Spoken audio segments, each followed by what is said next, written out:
وعلیکم السلام ورحمۃ اللہ۔ دیکھیے، پہلی بات تو یہ ہے کہ ایمان ان آیات کے مطابق ہوگا تب فائدہ ہوگا۔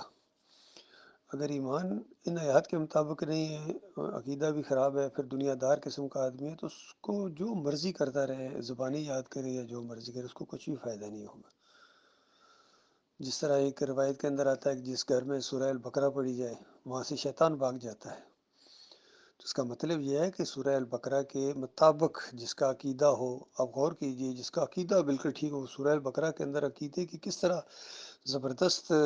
باتیں بیان ہوئی ہیں، اور پھر کفر بالطاغوت، پھر جہاد، پھر سب کچھ۔ تو جس گھر میں لوگ صحیح العقیدہ ہوں، تبلیغ کر رہے ہوں، جہاد کر رہے ہوں، شہید ہوں، اللہ کے دین کو غالب کرنے کے لیے سردار کی بازی لگا رہے ہوں،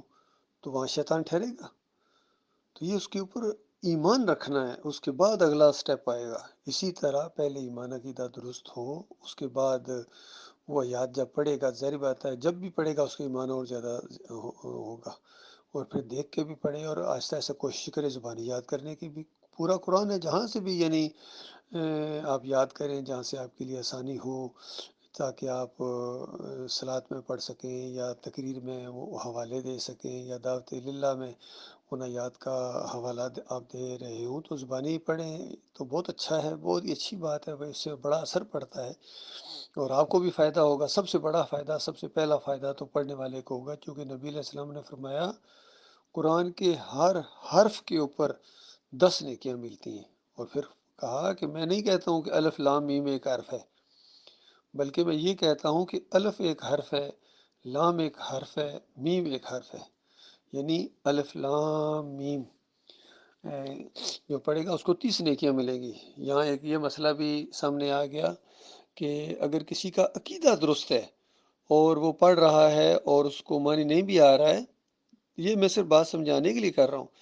تب بھی اس کو ثواب ملے گا، کیونکہ کچھ لوگ کہہ دیتے ہیں پھر ثواب کوئی نہیں، اس کا کوئی فائدہ نہیں۔ نہیں، ایسی بات نہیں ہے۔ جس کا ایمان عقیدہ صحیح ہے اس کو قرآن سننے کا، قرآن پڑھنے کا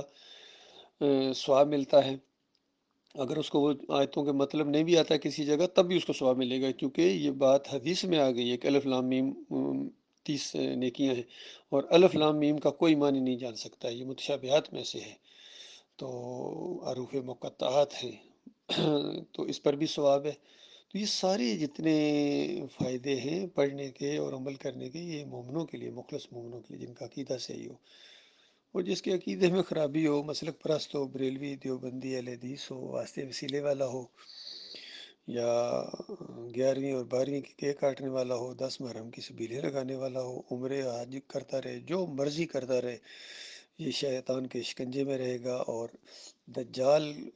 کا سب سے پہلا مرید یہی جا کے بنے گا۔ جس کے عقیدے میں شرک ہوں گے نا، اللہ کے اوپر جس کا ایمان صحیح نہیں ہوگا، وہ سب سے پہلے دوڑیں گے دجال کے پیچھے، وہ اسی میں چاہے قرآن ہاتھ میں پکڑا ہوا ہو تب بھی۔